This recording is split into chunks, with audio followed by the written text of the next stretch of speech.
नमस्कार दोस्तों, टीम आयान के यूट्यूब क्लासेस पे आपका हार्दिक स्वागत है। इंडियन पॉलिटी में हम आरएस के लिए, प्रीलिम्स के लिए हम प्रधानमंत्री पढ़ेंगे। कोई बड़ा डेंजर टॉपिक नहीं है, आसानी से हो सकता है। जब आपने संसद पढ़ लिया तो अब मंत्रिपरिषद और प्रधानमंत्री पढ़ने में आपको कुछ ज़्यादा जोर आने वाला नहीं है। क्लियर? तो बड़ा आसान है, चीज़ें हम ऑलरेडी जब हमने राष्ट्रपति पढ़ा, संसद पढ़ी, तब जिक्र आ चुका है प्रधानमंत्री क्या करता है, मंत्रिपरिषद के बारे में, इनके बारे में हम ऑलरेडी देख चुके हैं, लेकिन एक टॉपिक के रूप में आज इस क्लास में हम कंप्लीट कर दें। क्लियर? चलिए,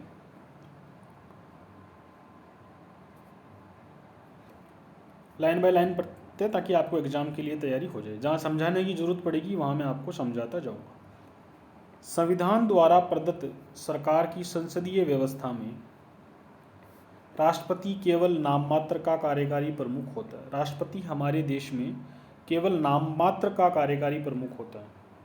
ठीक है, सत्य असत्य कथन में याद रखिएगा, राष्ट्रपति हमारे देश में सिर्फ एक नाम मात्र का प्रमुख होता है। इसको अंग्रेजी में बोलेंगे, मतलब अंग्रेजी तो नहीं है, कोई एक मैगजीन होती है ना, जो कहावतें टाइप होती है, ठीक है, उनके तरह होता है। डी जूरे एग्जीक्यूटिव याद रखेंगे। डी जूरे का मतलब होता है जो कार्यकारी हो, जो वास्तविक नहीं हो। डी जूरे एग्जीक्यूटिव की तरह कौन काम करेगा? राष्ट्रपति करेगा। तथा वास्तविक कार्यकारी शक्तियां प्रधानमंत्री में है, डी फैक्टो एग्जीक्यूटिव। तो अगर आपसे पूछें कि हमारे देश का डी जूरे एग्जीक्यूटिव कौन है, वो तो राष्ट्रपति बताएंगे। और अगर ये कहें कि डी फैक्टो एग्जीक्यूटिव कौन है, तो कहेंगे प्रधानमंत्री। यानी कि वास्तविक प्रमुख कौन है हमारा? प्रधानमंत्री है। प्रधानमंत्री में निहित होती है, मतलब वास्तविक शक्तियां जो है वो प्रधानमंत्री में निहित होती है। दूसरे शब्दों में राष्ट्रपति राज्य का प्रमुख होता है, जबकि प्रधानमंत्री सरकार का प्रमुख होता है। ये सेंटेंस भी आपके सामने सत्य असत्य नामक कथन बन करके आ सकते हैं। राष्ट्रपति राज्य, अब यहाँ राज्य का मतलब देश ही है, ठीक है ना, वो पॉलिटी वाला राज्य यहाँ लेके आई, राजस्थान एमपी गुजरात वाला राज्य नहीं है ये देश के लिए ही काम में आया है। ठीक है, तो राष्ट्रपति राज्य का प्रमुख होता है, वहीं प्रधानमंत्री सरकार का प्रमुख होता है। ये बात आप याद रखेंगे। इंट्रो कंप्लीट हुआ, आगे चलते हैं। प्रधानमंत्री की नियुक्ति देखते हैं प्रधानमंत्री की कैसे होती है।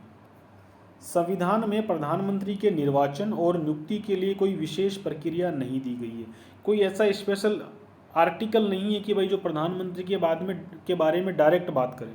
ऐसा कोई आर्टिकल नहीं है हमारे संविधान में जो प्रधानमंत्री के लिए डायरेक्ट बात करें। ठीक है, तो आपको अनुच्छेद 75 में ये बात समझनी है। आर्टिकल 75, अनुच्छेद 75 याद रखेंगे। आर्टिकल 75 में केवल इतना कहा है कि राष्ट्रपति प्रधानमंत्री की नियुक्ति करेगा। यानी पहली बार प्रधानमंत्री के लिए किस अनुच्छेद में प्रधानमंत्री पद का नाम आया है? 75 में, और एक 74 में भी आया है। 74 जब हम पढ़ते हैं, 74 में और 75 में प्रधानमंत्री शब्द का नाम आया है। कौन से आर्टिकल है? 2, 74 और 75। कौन से दो अनुच्छेदों में सबसे पहले प्रधानमंत्री शब्द का नाम आया है? वो है 74। एग्जाम में नहीं पूछेगा, मैं तो आपको समझा रहा हूँ। 74 क्या कहता है? एक मंत्रिपरिषद होगी जिसका मुखिया प्रधानमंत्री होगा, वह राष्ट्रपति को सलाह देगी। अनुच्छेद 74 क्या बात करता है? एक मंत्रिपरिषद होगी जिसका मुखिया कौन होगा? प्रधानमंत्री होगा, वहाँ प्रधानमंत्री नाम आया है। और 75 जो है ना, वो स्पेशली कहता है, सीधी बात कहता है कि प्रधानमंत्री की नियुक्ति कौन करेगा? राष्ट्रपति करेगा। इतना कहकर चुप हो जाता है। 74 में तो मंत्रिपरिषद का उल्लेख है, और 75 जो है प्रधानमंत्री की नियुक्ति की बात करता है। किसके द्वारा? राष्ट्रपति के द्वारा। हालांकि इसका अभिप्राय ये नहीं है कि राष्ट्रपति किसी भी व्यक्ति को प्रधानमंत्री नियुक्त करने हेतु स्वतंत्र है। इसका मतलब भाई 75 में ये कह दिया कि राष्ट्रपति प्रधानमंत्री की नियुक्ति करेगा। अब इसका मतलब तो ये नहीं राष्ट्रपति हम में से किसी को गोली चलते को उठा के बना दे, ऐसा तो है नहीं। एक कोई ना कोई तरीका तो है ना राष्ट्रपति के पास भी। तो ऐसा कोई डायरेक्टली हमको हमारा संविधान नहीं बताता। प्रधानमंत्री की नियुक्ति की प्रक्रिया संविधान में नहीं बताई गई है, ये कथन याद रखिए। प्रधानमंत्री की नियुक्ति की प्रक्रिया संविधान में नहीं बताई गई है। फिर भी हम कहेंगे लोकतांत्रिक देश में क्या तरीका होता है, तो इसको आगे देखते हैं। सरकार की संसदीय व्यवस्था के अनुसार, जहाँ संसदीय व्यवस्था होती है उसके अनुसार, राष्ट्रपति लोकसभा में बहुमत प्राप्त दल के नेता को प्रधानमंत्री नियुक्त करता है। राष्ट्रपति लोकसभा में बहुमत प्राप्त दल के नेता को प्रधानमंत्री नियुक्त करता है। लोकसभा आप जानते हो, हमने संसद पढ़ी। उस लोकसभा में जिस दल के पास बहुमत होगा उसके नेता को वो प्रधानमंत्री बनाएगा। नरेंद्र मोदी जी भारत के प्रधानमंत्री बने क्योंकि उनके दल के पास, उनकी पार्टी बीजेपी के पास लोकसभा में चुनाव के बाद जब रिजल्ट आए तो सबसे ज़्यादा सीटें उनके पास थी।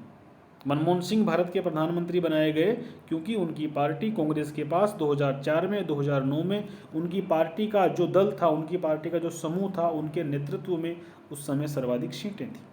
यानी लोकसभा में बहुमत प्राप्त दल के नेता को प्रधानमंत्री बनाया जाएगा। लेकिन आगे परंतु लिखा हुआ है, मतलब कुछ और बात है, पढ़ते हैं।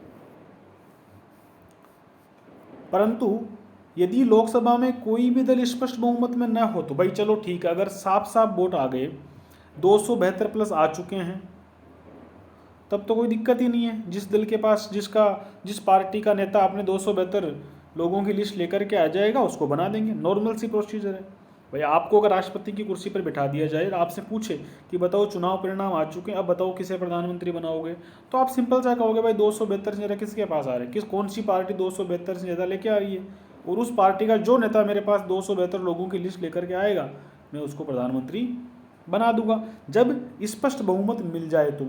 लेकिन कभी कभी ऐसी स्थितियाँ बनती हैं, कभी कभी ऐसी स्थितियां बनती है कि आपकी किसी भी पार्टी के पास, किसी एक दल के पास बहुमत नहीं होता।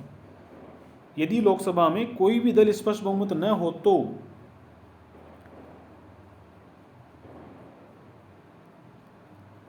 ये शायद कुछ मिस हो गया इसका ना, चलो मैं इसको बोल देता हूँ। यदि किसी के पास स्पष्ट बहुमत नहीं होता है ना, तो वो क्या करते हैं, सबसे बड़े दल के नेता को, सबसे बड़े दल के नेता को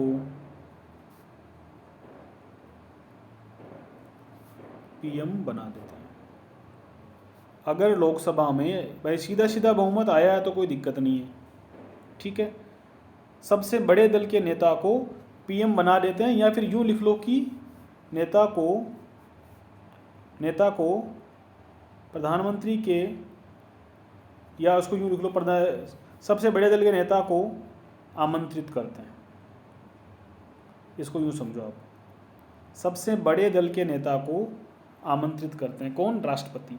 भाई एक सिचुएशन तो आपको पता है कि उसको किसी ना किसी को बहुमत मिला है, तब तो राष्ट्रपति को बिल्कुल टेंशन नहीं लेनी। जो व्यक्ति नेता चुन करके आएगा, जिसको उनकी पार्टी भेजेगी 272 प्लस लोगों की लिस्ट लेकर के, ठीक है, सिग्नेचर किए हुए होनी चाहिए उसके समर्थन में, उसको प्रधानमंत्री बना दिया जाएगा।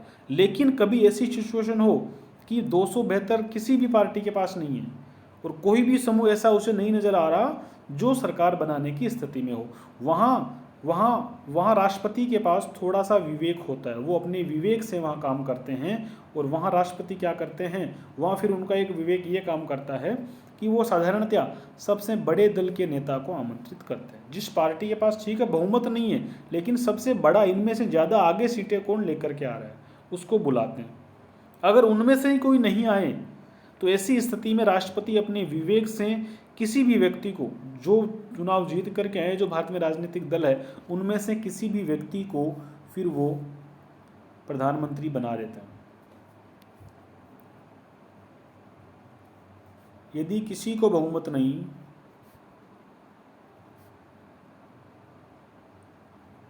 सबसे बड़े वाले को एक बार बुलाया, लेकिन उसके पास वो कह रहा है मेरी क्षमता नहीं है, मैं नहीं बना पाऊंगा। अगर उसने ही मना कर दिया तो वो क्या करेगा, फिर किसी को बहुमत नहीं तो राष्ट्रपति अपने विवेक से किसी को पीएम नियुक्त कर सकता है, ठीक है। मतलब कहने की बात यह है कि एक ही टाइम ये आया जहां पर राष्ट्रपति अपने मन से कुछ कर रहा है। जैसे ही सरकार बनती है, राष्ट्रपति अपने मन से, अपने खुद के विवेक से, अपने पर्सनल दिमाग से कुछ काम नहीं कर सकता। लेकिन ऐसी स्थिति एक जगह ये आती है जहां जहां मतलब चुनाव के बाद अगर किसी भी दल के पास बहुमत नहीं है तो एक ही सिचुएशन है, उसको सलाह देने वाला कौन है? भाई भी तो चुनाव हुआ है ना, नए मंत्री तो बनाए ही नहीं है। अभी हमने प्रधानमंत्री नहीं बनाया है, पीछे वाले प्रधानमंत्री पद छोड़ दिए।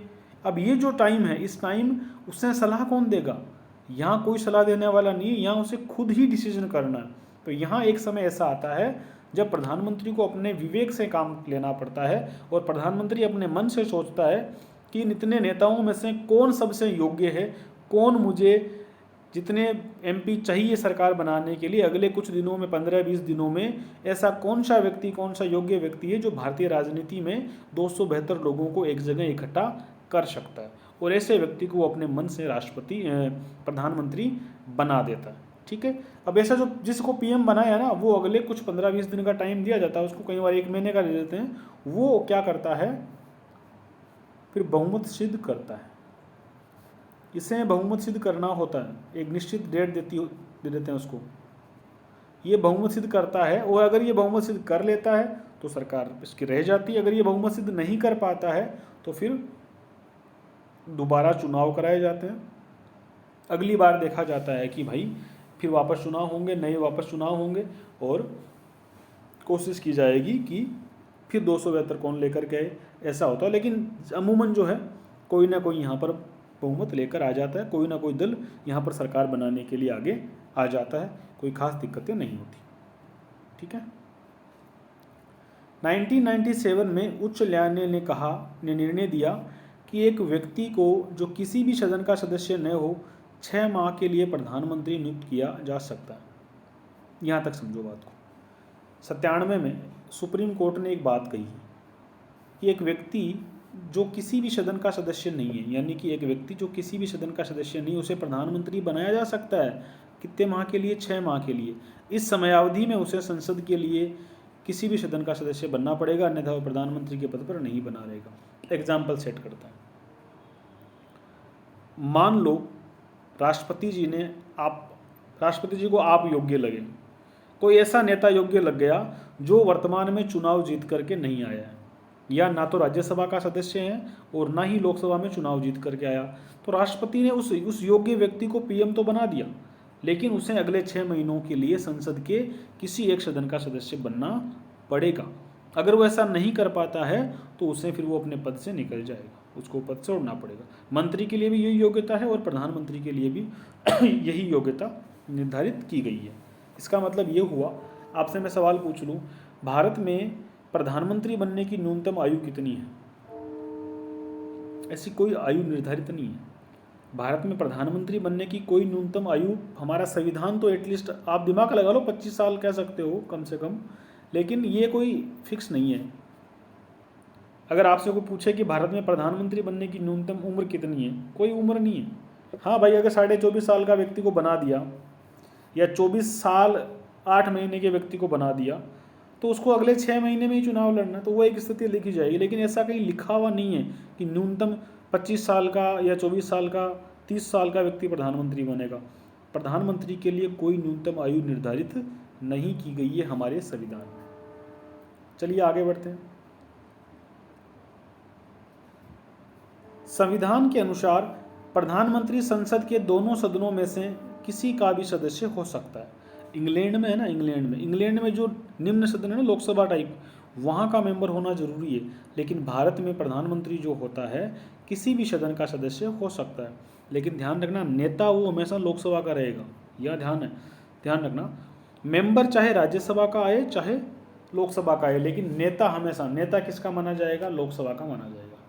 ठीक है। तो प्रधानमंत्री संसद के दोनों सदनों में से किसी भी सदन का मेंबर बन सकता है। उदाहरण के लिए इंदिरा गांधी, HD देवगौड़ा, मनमोहन सिंह और एक IK गुजराल साहब, इसमें नहीं लिखा हुआ है, IK गुजराल। इंदिरा गांधी, देवगौड़ा साहब, IK गुजराल साहब और मनमोहन सिंह जी, ये 4 प्रधानमंत्री हमारे ऐसे रहे जो लोकसभा के सदस्य नहीं रहे। अमूमन देखो 90% ये होता है कि प्रधानमंत्री अमूमन जो है लोकसभा का सदस्य होता है। अभी नरेंद्र मोदी जी लोकसभा के सदस्य हैं, वाराणसी से चुनाव जीत करके गए हैं। लेकिन हमारे जो मनमोहन सिंह जी थे, मनमोहन सिंह जी लोकसभा के मेंबर नहीं थे। मनमोहन सिंह जी 2004 में प्रधानमंत्री बने और 2009 में बने। दोनों ही बार वो लोकसभा के सदस्य नहीं थे, राज्यसभा के मेंबर थे। और अभी वर्तमान में मनमोहन सिंह जी राजस्थान से राज्यसभा सदस्य हैं। ठीक है, तो इंदिरा गांधी जी, देवगौड़ा साहब, मनमोहन सिंह जी और आई के गुजराल 1997 में बने थे। तो ये लोग ऐसे थे जो राज्यसभा के मेंबर थे। ठीक है, ये और ब्रिटेन में वहाँ उल्टा है। वहाँ क्या है, वहाँ आप उस लोकसभा वाले सदन का, निम्न सदन के आप मेंबर होना जरूरी है। हमें उनसे मतलब नहीं, हमें तो इंडिया वाला फिलहाल याद करते हैं। कंपेरेटिव पूछे तो कहीं बता देना। प्रधानमंत्री का कार्यकाल निश्चित नहीं है। क्लियर बात, ऐसा नहीं कि 5 साल 10 साल, 5 साल कह सकते हो लेकिन कोई निश्चित नहीं है। वह राष्ट्रपति के पश्चात पर्यंत अपने पद पर बना रहता है। आपने देखा मंत्री भी राष्ट्रपति के पश्चात पर्यंत, प्रधानमंत्री भी क्या एक मंत्री है, तो प्रधानमंत्री भी राष्ट्रपति के पश्चात पर्यंत अपने पद पर बना रहता है। हालांकि इसका अर्थ ये नहीं कि राष्ट्रपति किसी भी समय प्रधानमंत्री को उसके पद से हटा सकता है। ये प्रसाद पर्यंत को का मतलब होता है मेहरबानी, तो राष्ट्रपति की मेहरबानी से प्रधानमंत्री रहता है। लेकिन इसका मतलब ये नहीं है कि राष्ट्रपति उसको किसी भी समय पद से हटा सकता है। प्रधानमंत्री को जब तक लोकसभा में बहुमत हासिल है, राष्ट्रपति उसे बर्खास्त नहीं कर सकता। कहने की मतलब आपके पास 272 एमएलएओं की, 272 एमपी की आपके पास अगर लिस्ट है, तब तक आप प्रधानमंत्री बने रहेंगे। जिस दिन आपके पास 272 से कम हो जाएंगे, आपको पद छोड़ना पड़ेगा। लोकसभा में अपना विश्वास मत खो देने पर उसे अपने पद से त्यागपत्र देना पड़ेगा। विश्वास मत का मतलब होता है लिस्ट उसकी 272 से नीचे आ गई हो। ठीक है, और त्यागपत्र न देने पर राष्ट्रपति, अगर वो मान लो मनमानी कर रहा हो, उसको लगे मैं तो पद पर रहूँगा, मैं नहीं छोड़ूंगा, उसके मेंबर उसके बाद 250 ही नहीं है, तो राष्ट्रपति फिर उसे बर्खास्त कर देता है। क्लियर बात, चलिए आगे बढ़ते हैं। प्रधानमंत्री की कार्य और शक्तियाँ। पहली शक्तियाँ उसकी मंत्रिपरिषद के संबंध में है। प्रधानमंत्री मंत्रिपरिषद का मुखिया होता है। मैं एक बात बताना आपको भूल गया, 74 में लिख लीजिए, अनुच्छेद 74, राष्ट्रपति को सलाह देने के लिए एक मंत्रिपरिषद होगी जिसका मुखिया प्रधानमंत्री होगा। तो प्रधानमंत्री मंत्रिपरिषद का मुखिया होता है। अभी कार्यों में शक्तियों में आ जाएंगे, लेकिन आप पहले से इसको याद रखें। ठीक है, चलो। केंद्रीय मंत्रिपरिषद, इसको छोटा करते हैं थोड़ा सा।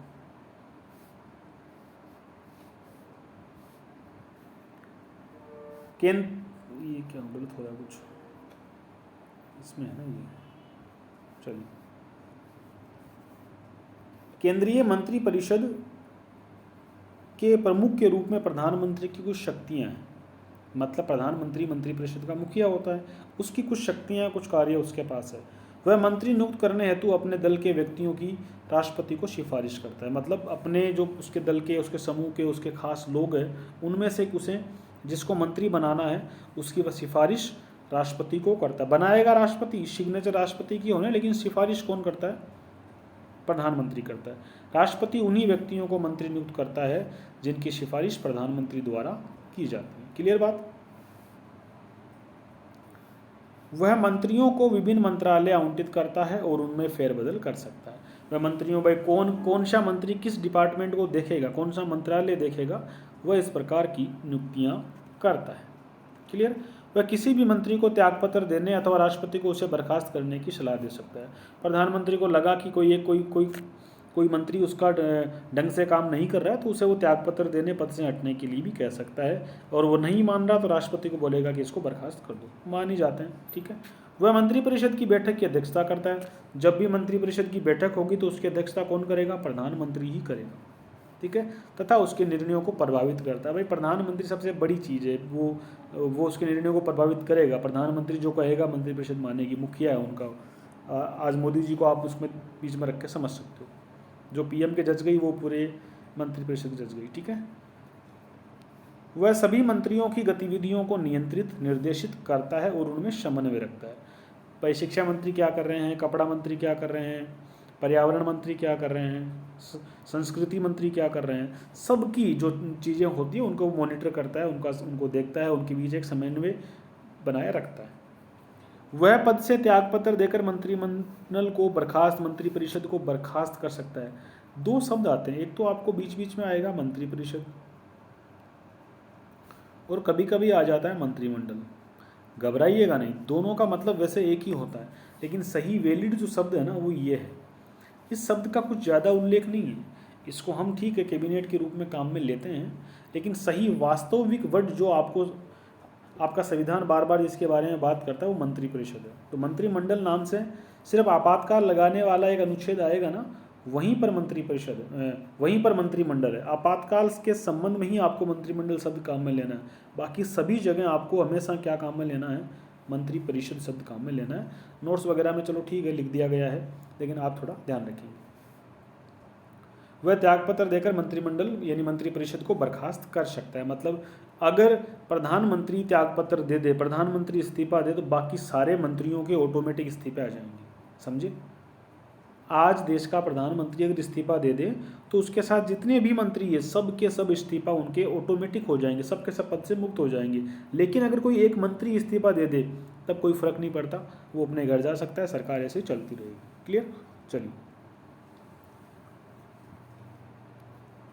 चूंकि प्रधानमंत्री मंत्रिपरिषद का प्रमुख होता है, अतः जब प्रधानमंत्री त्यागपत्र देता है अथवा उसकी मृत्यु हो जाती है तो अन्य मंत्री कोई भी कार्य नहीं कर सकते। अतः अन्य शब्दों में प्रधानमंत्री की मृत्यु अथवा त्यागपत्र से मंत्रिपरिषद स्वयं ही विघटित हो जाती है। मतलब प्रधानमंत्री के त्यागपत्र से, प्रधानमंत्री के इस्तीफे से मंत्रिपरिषद स्वयं ही विघटित हो जाती है और एक शून्यता उत्पन्न हो जाती है। दूसरी ओर किसी अन्य मंत्री का अगर त्यागपत्र हो तो रिक्तता उत्पन्न होती है, उससे जिसे भरने के लिए प्रधानमंत्री स्वतंत्र होता है। कोई मंत्री ने इस्तीफा दे दिया तो कोई बात नहीं, उसकी जगह दूसरा बना देंगे, लेकिन प्रधानमंत्री ने इस्तीफा दे दिया तो स्थितियां खराब हो जाएगी, पूरी सरकार गिर जाएगी, पूरी मंत्रिपरिषद खाली हो जाएगी। क्लियर? ये तो उसके जो पावर हुए वो मंत्रिपरिषद के संबंध में थे। अब राष्ट्रपति के संबंध में उसके क्या क्या पावर है, क्या क्या शक्तियां हैं, क्या क्या काम करता है। राष्ट्रपति के संबंध में प्रधानमंत्री निम्न शक्तियों का प्रयोग करता है। वह राष्ट्रपति एवं मंत्रिपरिषद के बीच संवाद की मुख्य कड़ी है। यानी राष्ट्रपति, यहाँ राष्ट्रपति है, यहाँ मंत्रिपरिषद है, तो यहाँ बीच में कौन खड़ा है? पीएम खड़ा है। राष्ट्रपति की बात मंत्रिपरिषद तक पहुँचाएगा, मंत्रिपरिषद की बात राष्ट्रपति तक पहुँचाएगा। दोनों के बीच में, राष्ट्रपति के बीच में और मंत्रिपरिषद के बीच में संवाद की कड़ी कौन है? प्रधानमंत्री होता है। ठीक है? उसका दायित्व है कि वह, प्रधानमंत्री का दायित्व है कि वह संघ के कार्यकलाप के प्रशासन संबंधी और विधान विषयक प्रस्थापनाओं संबंधी मंत्रिपरिषद के सभी विनिश्चय राष्ट्रपति को सुनिश्चित करे। इतनी कठिन आपको लैंग्वेज देखने की आवश्यकता नहीं है, साधारण सी भाषा में बात को याद रखें। उसका कर्तव्य है, उसका दायित्व है कि मंत्री की संघ के सभी निर्णयों को राष्ट्रपति को सूचित करे। संघ के सभी क्रियाकलाप को छोड़ दो, संघ के सभी निर्णय लिख लो आप। संघ के सभी निर्णयों को, जो भी मंत्रिपरिषद निर्णय लेती है, पीएम और उसके सभी मंत्री जो डिसीजन लेते हैं बैठ करके, उन सब डिसीजन को राष्ट्रपति तक पहुंचाना। क्लियर? ये काम कौन करता है? बीच की कड़ी है ना भाई, इधर अपना प्रेसिडेंट है, इधर मंत्रिपरिषद है। ठीक है? तो इधर बीच में कौन है? ये पीएम हो गया, याद रखिएगा। संघ के कार्यकलाप के प्रशासन संबंधी और विधान जितने भी काम हो सारे राष्ट्रपति को बता देगा। सारे जो भी काम आपने किया ना, ये सब इतनी कठिन लाइनों को आप मत पढ़ो। ठीक है? किसी विषय को, अब इसको ध्यान रख लो एक बात को, किसी विषय को जिस पर किसी मंत्री ने विनिश्चय, कोई निर्णय, विनिश्चय मतलब निर्णय, हिंदी गूगल ट्रांसलेट करते हैं किताबों वाले भी, तो वो इंग्लिश में लिखा होता है ना, वहाँ तो ईजी लगता है, लेकिन जैसे ही गूगल को देंगे ट्रांसलेट करने के लिए वो खतरनाक शब्द उठा के लेके आएगा, इसलिए इतनी टफ हो जाती है। किसी विषय को जिस पर किसी मंत्री ने निर्णय कर दिया है किंतु मंत्रिपरिषद के विचार नहीं किया है, मंत्रिपरिषद के सामने नहीं किया है, तो राष्ट्रपति द्वारा अपेक्षा मतलब मांगे जाने पर परिषद के समक्ष विचार को रखें। मतलब यूँ समझिए, इसको आप यूँ समझो, किसी मंत्री ने कोई काम कर दिया, कोई मंत्री है मान लो, उसने कोई डिसीजन लिया है मंत्री जी ने, और ये हमारी यहाँ मंत्रिपरिषद बैठती है। ठीक है? अब इसने ये जो डिसीजन लिया है ना, यहाँ प्रेसिडेंट बैठे हुए, इस मंत्री ने कोई काम में कोई डिसीजन लिया और यहाँ राष्ट्रपति को मालूम चल गया, लेकिन इसने मंत्रिपरिषद के अंदर वो बात कही नहीं। मतलब कोई भी मंत्री होगा ना, उसको अपनी, अगर वो कोई निर्णय लेता है तो वो मंत्रिपरिषद के सम्मुख उसे रखना चाहिए। अगर उसने नहीं रखा है ना तो प्रेसिडेंट किससे कहेगा, पीएम से कहेगा, भाई तुम्हारे एक मंत्री ने तुमको बिना पूछे कुछ काम कर रहा है, देख लो एक बार। तो पीएम साहब इससे कहेंगे कि बोल भाई क्या है, तो उसको वापस यहाँ पर रखना पड़ेगा और ये वापस इसको शिफ्ट करेगा। पीएम दोनों के बीच में क्या है, संवाद की कड़ी। क्लियर बात, याद रखें। चलिए आगे चलते हैं, आगे बढ़ते हैं। वह राष्ट्रपति को विभिन्न अधिकारियों जैसे भारत का महान्यायवादी, मतलब जो जिसकी भी नियुक्ति राष्ट्रपति करता है ना, जिन जिन अधिकारियों की, उन सब के बारे में एक तरह से क्या करता है, सिफारिश करने का काम करता है। भारत का जो केक होता है, लोक सेवा आयोग के अध्यक्ष, उसके सदस्य, चुनाव आयुक्तों, वित्त आयोग का अध्यक्ष, उसके सदस्यों की नियुक्ति के संबंध में परामर्श देता है। कुल मिलाकर सरकार ही करती है, तो उनके संबंध में वो परामर्श देने का काम कौन करता है, प्रधानमंत्री। राष्ट्रपति कोई भी काम मन से नहीं करता, प्रधानमंत्री से पूछ के करता है। ठीक है, संसद के संबंध में उसकी पावर क्या क्या है। अभी तक हमने किसके संबंध में देखी, अभी तक हमने मंत्रिपरिषद के संबंध में देख ली, अभी तक हमने राष्ट्रपति के संबंध में कौन सी पावर हुई वो देखी। अब हम देख रहे हैं संसद के संबंध में प्रधानमंत्री की क्या क्या शक्तियाँ होती हैं। प्रधानमंत्री निचले सदन का नेता होता है। निचला सदन का मतलब है लोकसभा। प्रधानमंत्री देखो मेंबर तो किसी भी सदन का हो, ध्यान रखना, सदस्य भारत का प्रधानमंत्री दोनों में से किसी भी सदन का हो सकता है, लेकिन नेता बनने की बात आएगी ना, तो वो नेता किसका कहा जाएगा, लोकसभा का कहा जाएगा।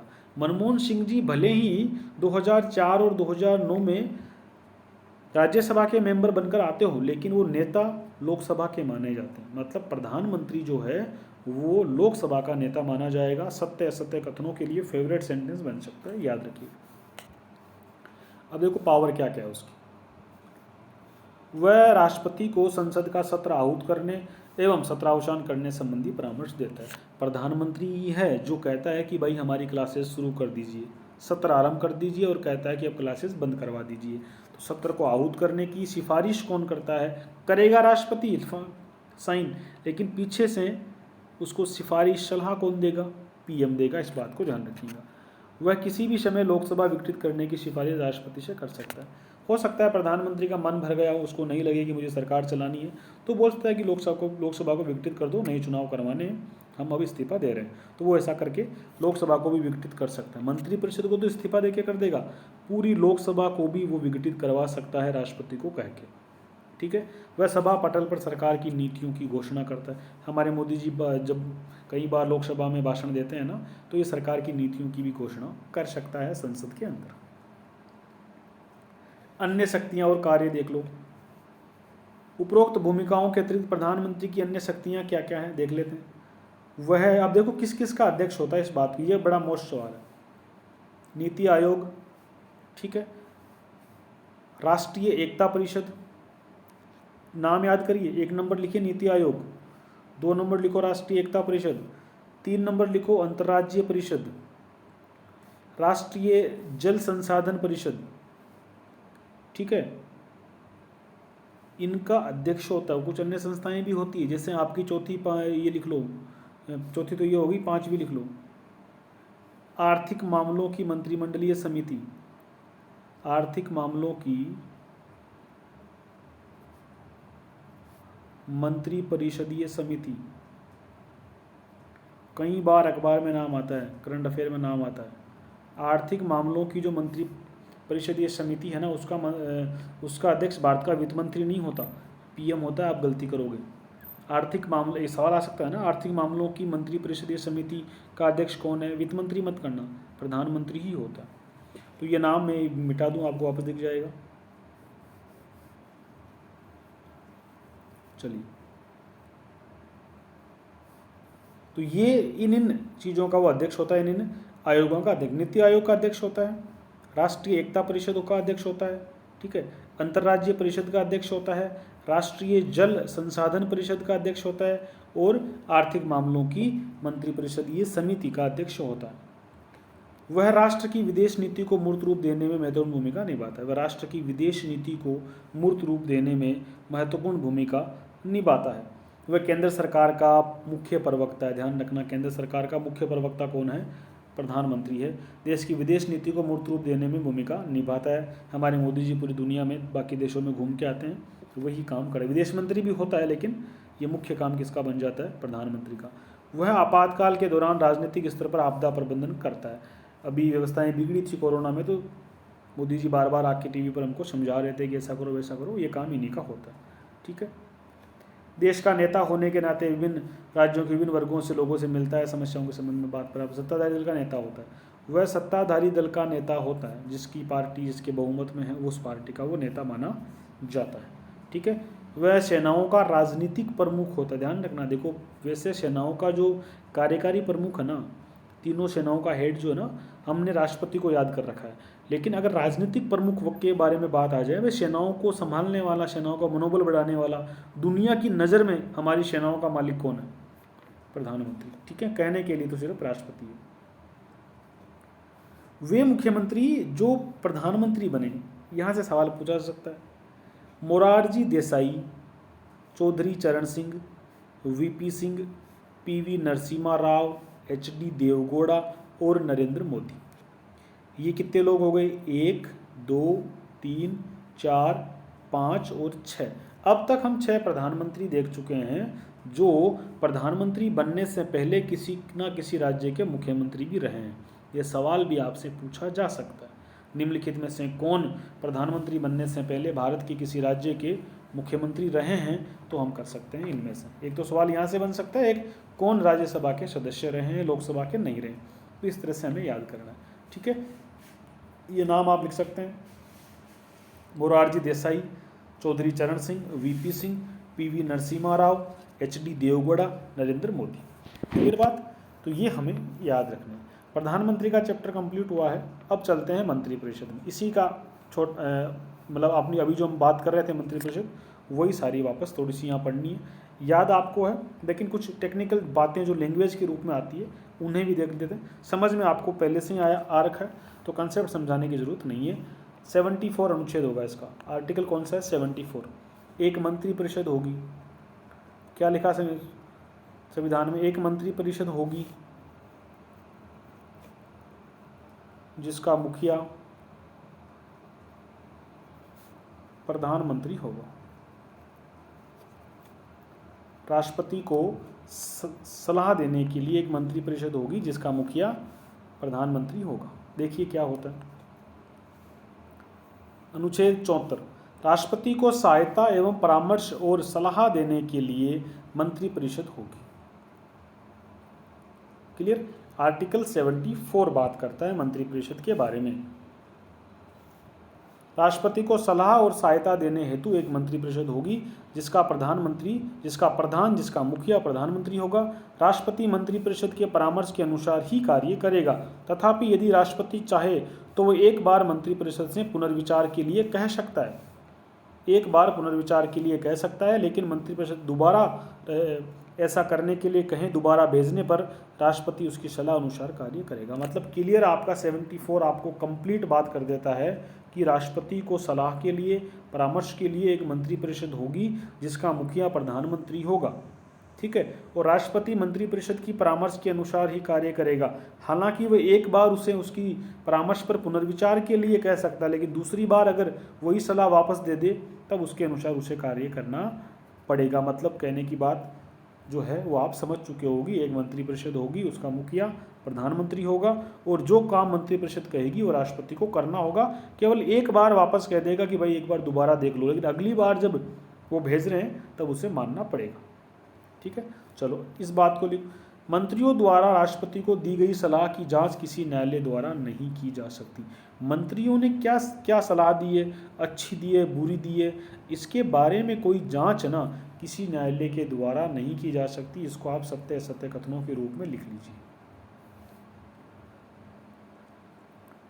मंत्रियों द्वारा दी गई सलाह की प्रकृति। अनुच्छेद 74 में प्रधानमंत्री के नेतृत्व वाली मंत्रिपरिषद का उपबंध है। ये राष्ट्रपति को उसके कार्य करने हेतु सलाह देती है। 42वें एवं 44वें संविधान संशोधन अधिनियम द्वारा उसके परामर्श को राष्ट्रपति के लिए बाध्यकारी बना दिया गया है। किस तरीके से? देखिए, मंत्रियों द्वारा राष्ट्रपति को दी गई सलाह को जांच किसी न्यायालय द्वारा नहीं की जा सकती। यह उपबंध राष्ट्रपति एवं मंत्रियों के बीच एक अंतरंग और गोपनीय संबंधों पर बल देता है। कहने का मतलब ये है, ये जो उपबंध है 74, ये इनके बीच में गोपनीय संबंध है, मतलब कि क्या सलाह दी ये किसी को पूछने का हक नहीं है। मंत्रियों ने, मंत्रिपरिषद ने राष्ट्रपति को क्या सलाह दी ये किसी को जांच करने का, किसी को पूछने का अधिकार नहीं है। भारत सरकार चलाएंगे, जनता ने उनको बहुमत देकर के संसद में भेज दिया है, देश की जनता ने उसे आशीर्वाद दिया है, अब और किसी को पूछने की आवश्यकता नहीं है, किसी भी न्यायालय में जांच नहीं की जाएगी। ये 42 और 44 क्या है, देखो 42 में प्रावधान कर दिया गया था कि जो मंत्री सलाह देता है ना वो राष्ट्रपति को माननी ही माननी है, लेकिन 44 में थोड़ा चेंज किया कि भाई माननी तो है लेकिन एक बार पुनर्विचार के लिए लौटा सकता है, लेकिन अगली बार अगर वापस उसी सलाह को वापस भेज दिया जाए उस समय उसको मानना बाध्य होगा। इसका मतलब अंततः यह है कि मानना बाध्यकारी ही है, मंत्रियों की सलाह को राष्ट्रपति को मानना बाध्यकारी है। मोटे से मोटे वो क्या कर सकता है, एक बार वापस भेज सकता है, लेकिन अगली बार वापस आएगी तो मानना पड़ेगा। क्लियर बात, समझ में आई? चलिए आगे बढ़ते हैं।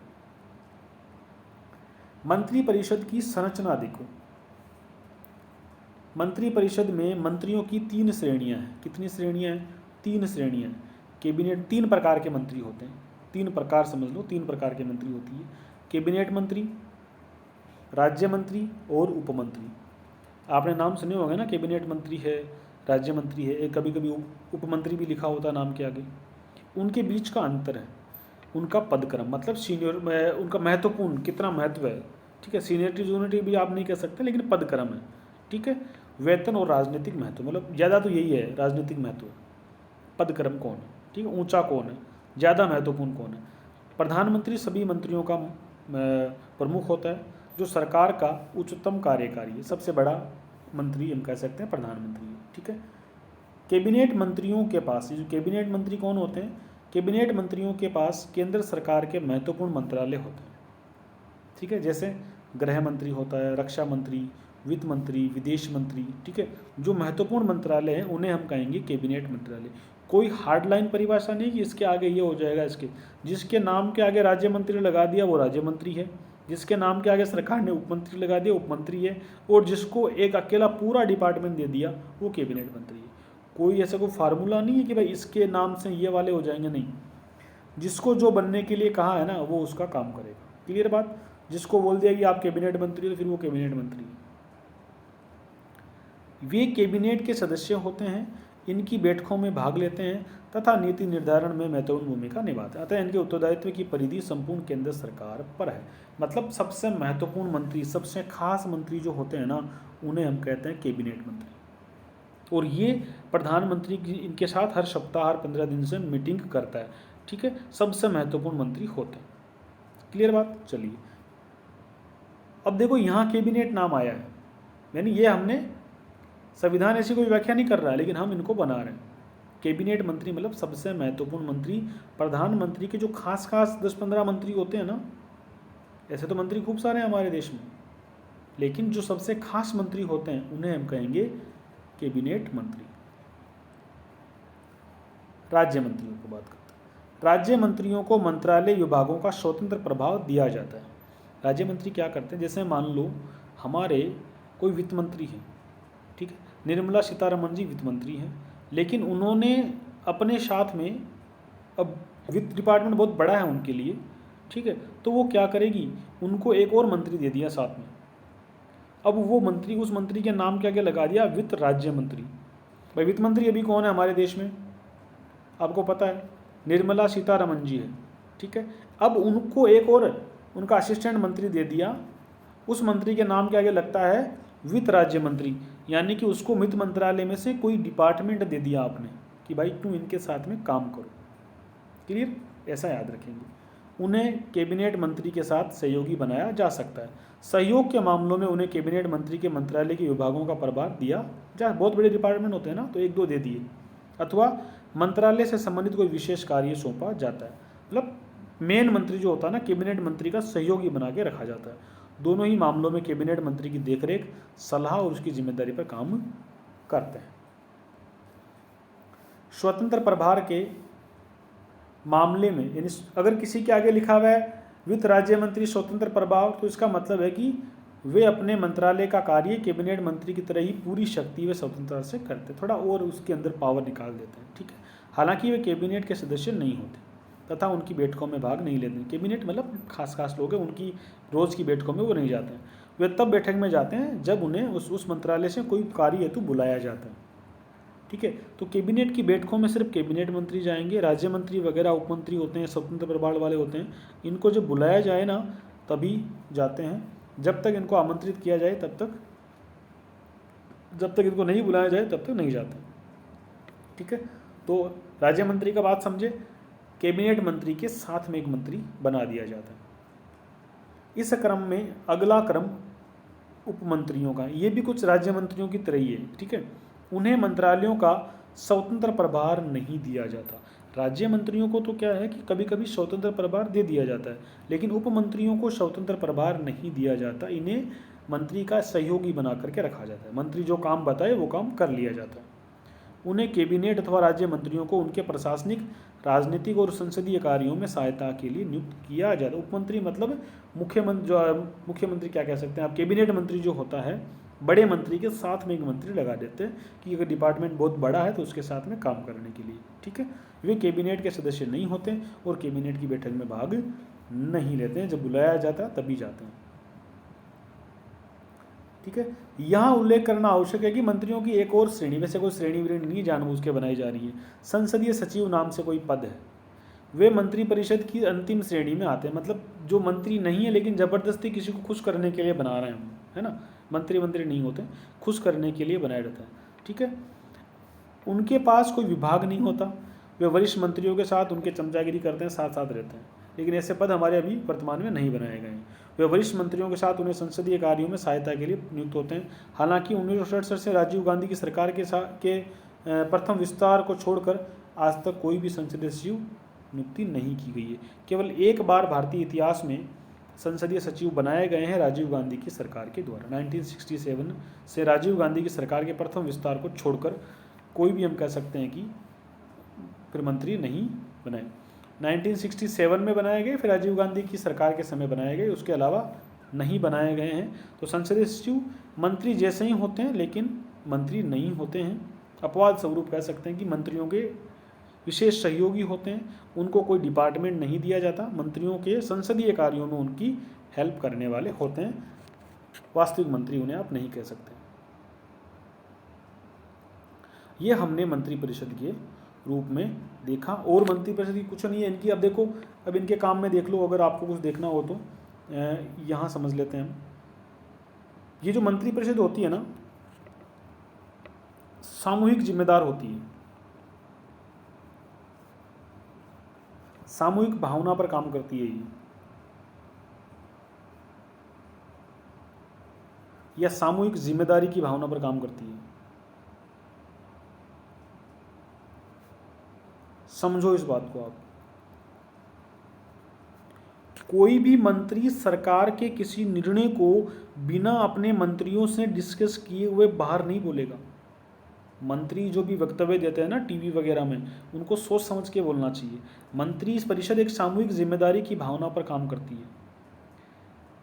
मान लो कुछ करने जा रहे हैं, कोई नई पॉलिसी लॉन्च कर रहे हैं, कोई नया कुछ काम करने जा रहे हैं, तो सारे मंत्री एक कमरे में बैठ करके, प्रधानमंत्री उसका अध्यक्ष होगा, एक डिसीजन लेंगे।